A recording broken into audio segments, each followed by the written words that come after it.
Nous avons la chance d'être dans une soirée d'Annie avec une dédicace extraordinaire avec deux femmes. Oui, Valérie Triveller et Constance Vergara pour le livre C'est pour une amie. C'est pour une amie. Alors c'est pour moi peut-être. Et ben voilà. C'est pour les femmes de 50 ans et plus. La femme après 50 ans, cette espèce de femme un peu femme fantôme qui serait vouée à sa propre disparition, qui devient invisible, périmée. Donc on s'est dit que c'était pas possible, il fallait rétablir la vérité. On est encore en pleine possession de nos moyens, prête à casser la baraque s'il faut. Ce qui est intéressant, c'est de voir aussi comment ça se passe dans le monde. Françoise Héritier, cette très grande anthropologue, a écrit dans son livre Féminin masculin la façon dont la ménopause était abordée selon les continents et parfois même selon des tribus, et c'est très différent d'un endroit à l'autre. Et on parle dans ce livre aussi des orques, qui sont les seuls mammifères au monde qui, une fois la femelle ménopausée, devient la chef de tribu.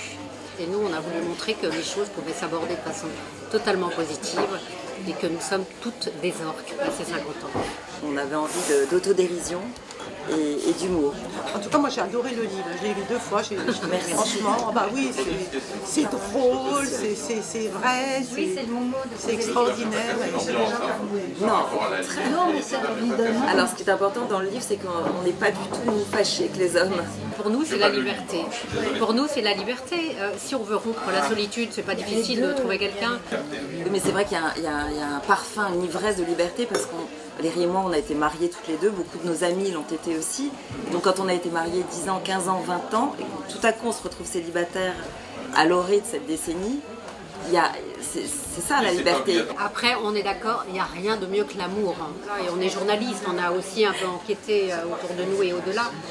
C'est que beaucoup de femmes perdent leur repère passé cette cinquantaine. C'est une déconstruction du schéma que la société renvoie. Notre génération a eu un rapport ambigu au patriarcat. C'est-à-dire nous sommes les héritières des féministes des années 70, à qui on doit beaucoup, la loi sur l'avortement, la pilule, etc. Notre génération n'a quasiment rien fait. Maintenant, ce sont les jeunes femmes qui reprennent le flambeau, celles qui ont l'âge d'être nos filles. Le bonheur, il faut aller le chercher. Là, il faut lire le livre. Si vous ne l'avez pas, moi je vous conseille de l'acheter, même de l'offrir, parce que là on arrive vers Noël. Oui, c'est le beau cadeau. Et c'est un beau cadeau. Moi, franchement, je l'ai lu 2 fois. Surtout si vous avez une copine déprimée.